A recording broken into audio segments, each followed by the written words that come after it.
Nag-exercise ba kayo ng paa nyo? Lolo, nag-exercise tayo. O, yung dialysis, ano oras umpisa? Oras tayo.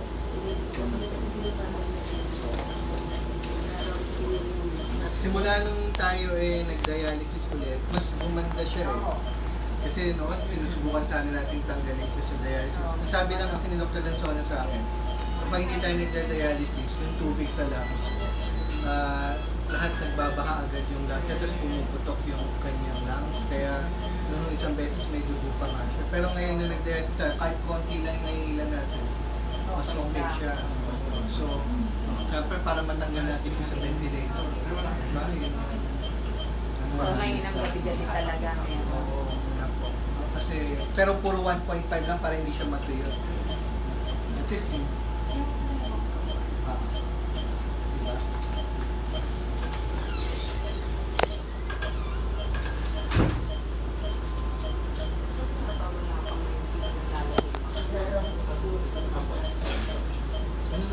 Kailan ba tayo hindi Pero yung kamay niya po, pero yun nga, yung hematoma siguro sa mga pagtusok-tusok. Eventually mawawala naman siya. Basta hindi na siya tinutusok dyan yung working for doctor. May operation tayo for na. Huwag na tayo masyadong magpapit. Tuloy lang mga for yung operation. Or mag-incorporate na lang. Hindi muna kayo magpa-ulit.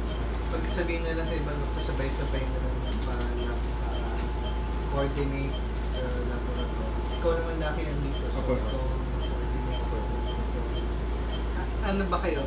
Anak? Opo. Anak? Hindi ko pa kayo nakita dati. Kasi paghapon lang. Hapon lang po nang sumusundo Sumusundo ako. Oo. So ngayon ko lang kayo nakita. Ngayon kayo na late Kasi katatapos ko lang mag-clinic Ay, late ba ako ngayon? Late yung ngayon Yun bang kamay niya? Walang pamain? Okay naman po walang yan. Yung sa part problem. Kasi yan sa outer lang siya. Pang-importante, ang goal natin matanggal siya sa ventilator. Nasa kanya natin kung Pero i-cancel naman natin ito. Wala ko kayang forecast kung gaano siya katagal. ang forecast namin dyan pag talagang hindi pa din siya pauwi natin siya may ventilator. Ganun yun. Kasi may mga pinauwi na kami na may ventilator sa bahay. Kaya lang, syempre, magsiset up kayo sa bahay na oxygen. Kasi ang problema, habang tumatagal siya sa hospital, set in na naman ang panibagong infection.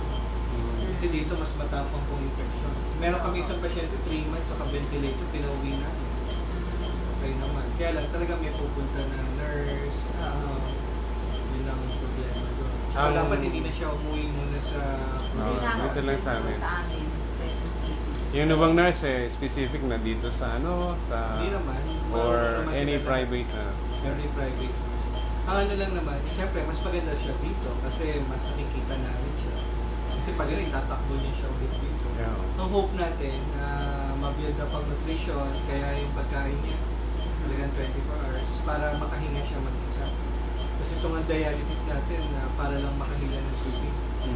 Talagang ang gusto ko siyempre makauwi si Lolo. Nag-usap pa kami ni Dr. Desago, ni Dr. Lanzona. Okay. Gusto namin makauwi siya. Medyo Siyempre, hirap na rin siya, tsaka hirap na rin kami. Hirap na lahat. More than a month na tayo. Pero may infection pa ba siya? Oo, pero well covered naman tayo ng antibiotics. Ang problema lang, pag ganyan may edad, kahit na matatapang yung antibiotics, mahina talaga ang resistensya nila. Kaya dapat tayo pagdadalaw, talagang kasi yung galing sa labas na infection, makina din. Kasi itong hospital setting din, talagang matatapang infection. Kaya talagang limited din dapat. Ang ano lang natin dito, at least stable ang heart ni Lolo. Yung kidneys niya, wala na tayong problema, nagda-dialysis. Ito na lang ventilator. Ating problema. No, Lolo, so makakalis tayo di ba ng ventilator, di ba? Ha? Within the week kaya forecast nyo, gano'n. In case. Mahirap talaga. Kasi si Lolo, ang problema, ngayon maganda, biglang the next day, hindi. Kaya hindi ho natin Kasi syempre, gusto natin, may mga parameters kasi kung kailan magtatanggal. Ngayon nag-exercise na siya na yung machine parang support lang Pero ngayon, napagod ba siya today? Wow. Pero Hindi may- ko ulit mabilis. Pero yung may days na halos ilang oras, di ba, na ano siya? Kangina sa Bukas lang dami magpulis natin. ako. So, dahan-dahan. Ang pasyente kasi iba-iba. Hindi mo na.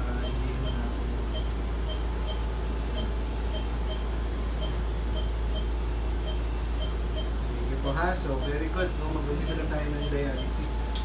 Thank you. Lolo, hinga palaging malalim. Si Lola, iniintay na kayo. Ha? Iniintay na kayo ni Lola.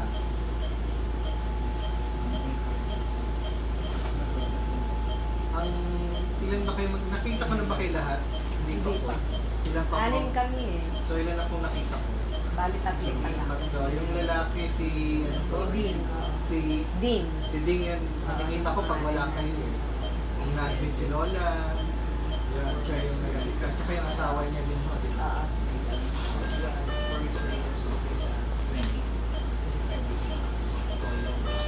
Marami pa bang problema siya? Meron ano po. Anong kulay ng problema? Medyo may yellow po. Tinge ng yellowish po.